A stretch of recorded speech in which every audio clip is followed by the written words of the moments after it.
Welcome back to Finnegan's Farm, welcome back to our YouTube channel and welcome back to our Workshop Wednesday. My name is Paul and this is our team. Hello, I'm Marco, I love to weld.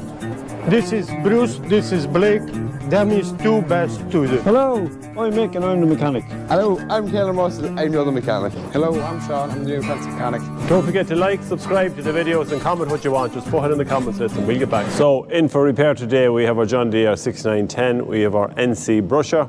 We also have an update on the Hitachi track machine and there's plenty of other bits going on around the workshop here. But first of all, I'd like to point out here that there is on New Year's Day a Christmas lights tractor and truck run. Now it takes place in Ardcath and it's in aid of St Vincent's GFC Goggle Box fundraiser. So that's a new one out. All family welcome. 1st of January, registration 2 o'clock, 25 per vehicle. And it starts in Thomas White's yard there in Stamullen, County Meath, air code included there. So just to make sure that all vehicles must be insured and all drivers must hold a valid licence. But again, a great event there to keep the guys going there. All these clubs there need always a few pounds this time of year and it's a good old cause. So get your tractors or trucks in now. There's one place you'll always find John B and that's beside the heat. Enjoying a cup of tea there. Look at this, it's just a grand cup of coffee. I hope there's just coffee in it now, John. That's all, no, there's no... Yeah, you know, because you are fond of a little tipple there, I know. Yeah, no, not today. No. Not today, but seriously there, if you have a little bit of heat going here, we have the Fireball. It's a SIP Fireball, 175,000 BTUs there coming out of it. It just keeps that chill out of the air. We burn the kerosene in it. Problem with a heater like this is that all the heat does rise. So we're lucky enough to have these two fans above us here which actually push the heat down and keep the workshop nice and cool.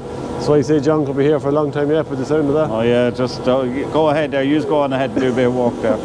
Look, so we're just here with Sean and the NC sweeper. Now this is probably, we have two of these sweepers. This is the newest one because it has the galvanised sweeper on it. It's 2.2 metre.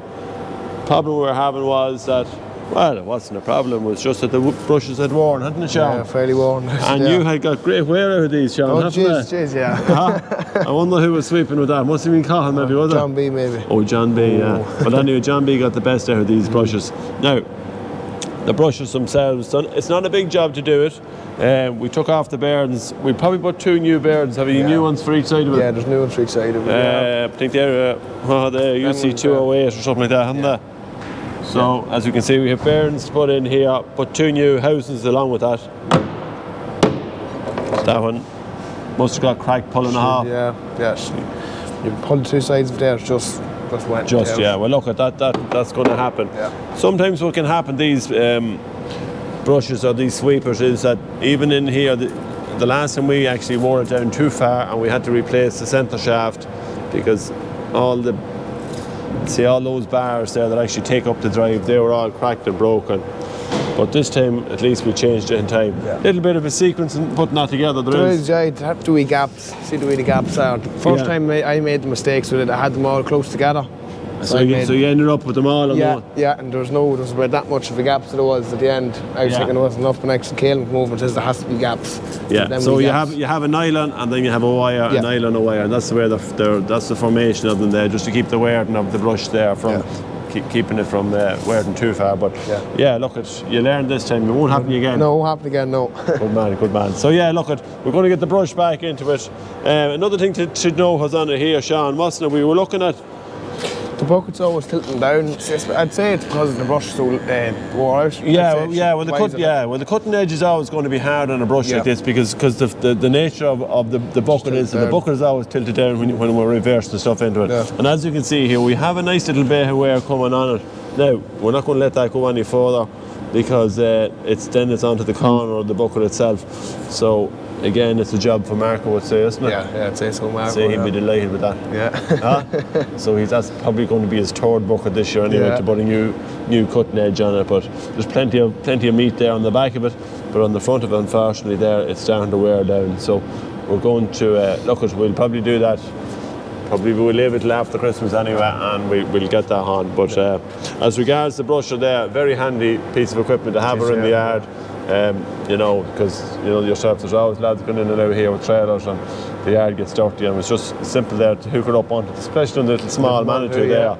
It's really, really tidy there. You can just whip it around anywhere in the yard. So we'll get that back together, and that should be it. Get out, yeah. Okay. Yeah. So just a quick follow on there with the Hitachi digger.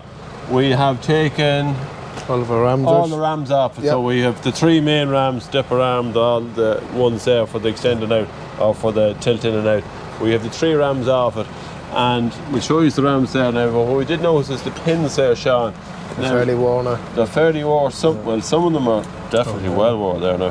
Where was that one off? That's the middle one's up here, so that's a bit long one there. Right, that's the long one there. The other ones then are not just quite as bad, obviously, because you can see they were getting plenty of grease at one stage. So the grease does work. It does work. Yeah, it definitely does work. That one there, again, just not too bad on that one.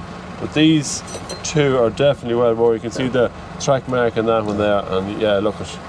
Although there is grease paint on them, sometimes they just don't get. Got forgotten about. Don't forgot about it, exactly. Yeah. I didn't see that. We're just going to have a quick look at the rams there now, because we put into the tunnel here just with timelines and that, and getting parts and that for, we'll say seals and that, we might just run out of time in it, so we said we run the tunnel here not to clog up the workshop there, because we have plenty going on in the workshop. Now BT 2500 is parked in beside us here as well, so she's in here under a little bit of heat. We'll have a look at the rams there to see what they're like. We have the 3 rams sitting here on the pallet there. Now we did see, well, obviously this one here, the chrome was very. The chrome was well gone off that, and if we pull that, I don't just pull out. Actually, we'll pull out there. So it's scored right up to probably 6 inches there, a score mark on it there. So that's going to have to get re-chromed. Yeah. This one here then, just what was on that one, Sean? We were on seals. Yeah. So the seals were gone on all 3. Really, yeah. So we're going to get the seals done on them as well. Yeah. Just to check out then, they look good enough there. Yeah. Obviously is a.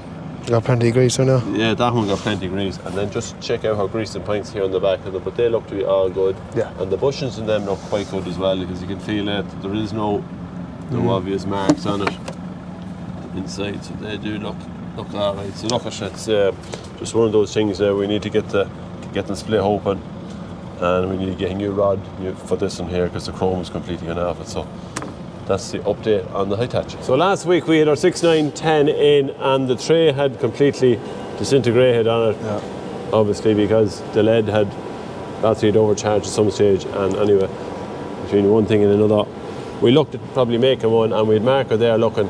We looked online, and actually you can buy the whole tray there for about €70 online there on Connaughey's. And I think DJ made one of the comments there from last week to say that we could get it there. So thanks for that, lad. And yeah, it looks the job there. As you can see, Sean would have fitted it there. Big job fitted? Not really, no. Well, taking the old one out was the hardest bit, really. Yeah, because all the bolts were probably seized, no, not really. Just there's 2 bolts here at the back, each side, and there's 2 big ones underneath the rad here, and another 2 here. So we put a new battery into there now. I see one of the terminals here, and you have this. Obviously, you want to change that. Yeah. We see someone has put a negative terminal on a positive. Yeah. Which means that it's just barely sitting down on the pole, and it's only going so far. Yeah, so it might spread, but it's not the job compared to putting that. Actually, it should sit that way, which that will be the job. So you'll probably do that, Sean. Yeah. Pare it back and put a new end on it. Probably no harm putting new terminals on them. No. Anyway, when we're putting in, when you're gone this far and you have so much accessibility around it there with the cover off it, so she'll be raring to go again there at 6'9". Be all man to drive it, won't they, Sean? Oh yeah. So now it's time for tips and tricks. So in this week's tips and tricks, Mick is going to demonstrate how to start a 24-volt system using 2 12-volt batteries. Now, most of the batteries around here, all the systems around here mostly are 12-volt, but we do have a few. On them, combines are now 24. Are 24. I don't think we've any tractors 24, but I think everything else is 12-volt. Yeah. But these generators are 24-volt. And if you don't have a 24-volt power pack, this is a way of doing it. It works for us. Yeah. Basically, we do have a couple of these. We do, yeah, but just a reason for this. Yeah. Okay, let me explain it here. So these 2 batteries were flat. There are only 3 volts in the 2 of them. We have the power pack on there, and we have the power pack plus to plus, minus to minus on the first battery.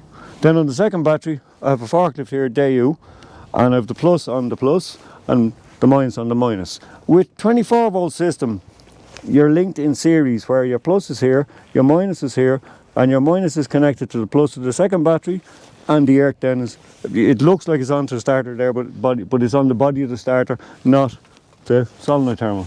Yeah. Okay. If it's 12 volt, 2 batteries and you have 12, it's a 12 volt system, they're linked in parallel. The plus is joined to the plus, then onto the starter, and the minus is joined to the minus, and then onto earth. More or less like the same as the 3040s or the 3650s. Yes, yeah, exactly. Yeah. So that's My reason for using the Deere, this one, the Japs regulate their fully charged voltage higher than most of the Europeans. This one is up just short of 15 volts, and it's brilliant for jump starting because you just have that extra bit of power out of it. So we'll fire them up and Right. see if she'll run. 12 volt here. I go around and try it. Otherwise known as Marco's forklift along with that. Where's Marco? Fire up there, Mick. I want to get me dash.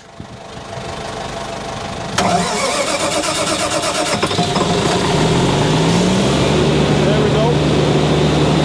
She's running away there. So just to continue on there for Mick and we'll say batteries, Kaylem, we're just going to talk a little bit about, it's time of year there where the last couple of days have been -3s, -2s. It's been very, very cold, and it's actually given minus, I don't know what it's given tonight, but it's given it very, very cold again tonight. So if you have your tractors there, you want to put them away for the winter, give us a few tips there. What should we do? First things, you know, the very simple points. What I'd recommend if we're putting a tractor away is, if we can put it indoors for a start, is fantastic. Yeah. But not everyone has the privilege of that. We're putting machines, keeping everything indoors. But if you were to leave machines parked up for a long period of time, 6 months or more, what I'd recommend anyway is to take the batteries out of them for a start, because a couple months later when you do want to start, the batteries are probably going to be flat anyway. Yep. But if you have them inside where it's nice, warm and dry, it'll preserve the life of the battery. You can even put on a trickle charge over the course of the winter, and you can have them charged up before you go to put it back into the machine when you do need it. So if we'll say the likes of Hubble's tractor here, which it probably needs about 5 batteries on it because we're all the lights there to keep it going. Yeah. But sometimes they're not very accessible, these batteries. This one's in behind covers here. They really don't want you in there in the first place. But if you can use something maybe like this trickle, trickle charger. We just use that trick. It's a simple enough charger to buy, little smart chargers, isn't it? Yeah, because like that they will put a 0.5 of an amp on a trickle charge, which will constantly keep the battery topped up, be a long time charging at that. But just to leave it on, even if it was on for a day or so, because charging batteries at high amps isn't good for a battery either. No. So the lower the amps are and gradually bringing it up, it'll help the life of it too. Yeah. And then obviously you need a power supply, which may not always be the case either. Yeah. Unless you can get something heavy with a bit of solar panel on it that we can actually plug it in, which is available as well. So you can get that, maybe that'll just keep the trickle charge going. Yeah. Apart from that then, also because I mean when it's so cold, the likes of pipes and that can get very cold and they can get brittle. Yeah. So it is most essential probably to keep it inside as much as you can. Yeah. Because while you think you're only saving the batteries maybe from not starting, there is other components on the tractor, around the tractor, which don't like really freezing points. But like, even what we seen at home was tractors that we didn't have antifreeze, we said we'd leave them inside just to keep them safe. We should have drained the water out of them, but them inside without doors or anything like that, probably like there was no frost obviously around it, we still had water frozen in the 2 tractors. So it's, when you're inside you're not safe from frost either. No, you have to be very careful because the breeze can come through a shed thinking you have it inside. Obviously these are all antifreezes, all checked on them, they're inside. They're nice and snug there at the minute. But look at if anyone has your older tractors, even to put a bit of I seen years ago we used to hang a horse rug across them, even across the bonnet or things like that. I know it was old-fashioned stuff, but I mean it just keeps the engine from getting, it probably keeps the draft off because you can get a draft coming through a shed and then maybe season a block or something like that. You won't know till later on. So just a quick question there, Kaylem. We have a tractor. It won't start, we can't get it going, or maybe it's a generator or something like that, we can't get it going in the yard, but there's a heavy frost coming tonight. What should we do there in a case like that? Well, if you can't get it started, just drain the water out of it, because with all the water filling up in all the pipes, if it were to freeze, it'll expand and it'll bust pipes and all sorts.